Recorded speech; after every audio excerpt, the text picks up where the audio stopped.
কদিন আগে একটা বিয়ে বাড়ি গেছিলাম, সেখানে দই মাছ খেয়ে বাড়ি ফিরে এসে আমার ছেলের বায়না আমাকে দই মাছ বানিয়ে দিতে হবে।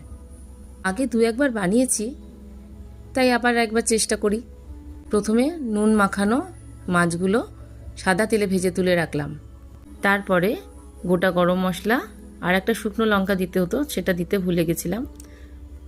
তারপর তেলের মধ্যে দিয়ে দিলাম একটা পেঁয়াজ আর 4 কোয়া রসুন পেস্ট করা।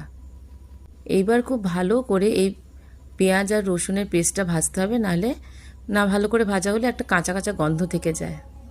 কিছুক্ষণ ভাজার পরে আদার পেস্ট দিয়ে দিয়েছি, আর তারপরে দিয়ে দিলাম জিরে গুঁড়ো। ভাজতে ভাজতে মশলাটা বেশ লালচে হয়ে উঠবে। এবার গ্যাস বন্ধ করে একটা পেস্ট তৈরি করে নেব। 3 চামচ টক দই নিয়েছি, অল্প কাশ্মীরি লঙ্কার গুঁড়ো, হাফ চামচ চিনি আর নুন ভালো করে পেস্ট করে নিয়ে বন্ধ থাকা অবস্থাতেই ওই পেঁয়াজের যে মশলাটা তৈরি করেছিলাম তার উপরে ঢেলে দিয়েছি। এরপর গ্যাস অন করে দেবো আর কিছুক্ষণ ফুটতে দেব।